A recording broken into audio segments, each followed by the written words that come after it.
Never back down, never what? Never give up. Never back down, never what?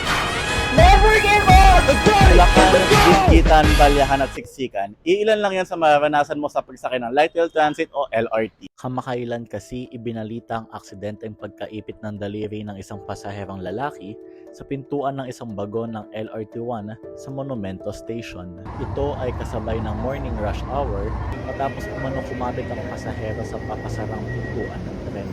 Dahil dito, naantala ang operasyon ng LRT1 matapos pindutin ng isang pasahero ang emergency button upang tulungan ang biktima.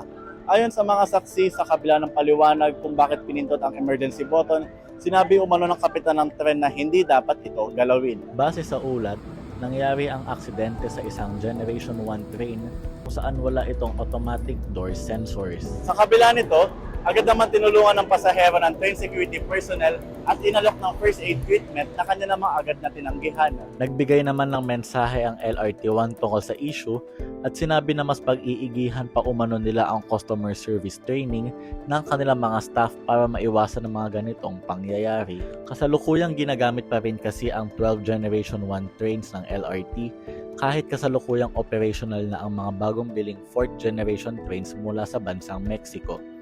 Nagsimula naman tumakbo ang unang 4th generation train noong July 20.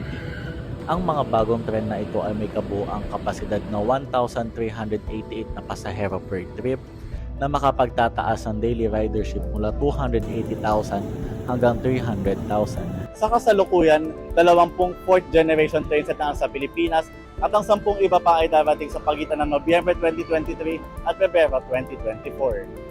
Ang kumpletong deployment ng 30 train set sa mainline ay inaasahan sa ika-4 na quarter ng 2024 o kapag nagbukas na ang LRT1 Cavite Extension Project. Sa kabila ng mga pasanin na kinakaharap ng mga pasahero ng LRT, nagkaroon naman ng mga bagong-bago na magpapalawak sa kapasidad nito. Ngunit nagpataw naman ng taas pasahe ang pamunuan ng LRT nitong Agosto ngayong taon. Ayon sa Light Rail Manila Corporation o LRMC, kasalukuyan na nagkakahalaga ang bagong minimum fare sa 15 pesos hanggang 35 pesos ang single journey ticket sa LRT1 at 2, habang 14 pesos hanggang maximum fare na 35 pesos naman sa LRT1 at 33 pesos sa LRT2 para sa stored value cards o BIP cards. Paliwanag ng Department of Transportation, gagamitin ang dagdag pasahe sa pagsasaayos sa mga pasilidad at serbisyo ng LRT. Pero mananatili pa rin ng 20% discount sa mga estudyante, senior citizens at mga taong may kapansanan.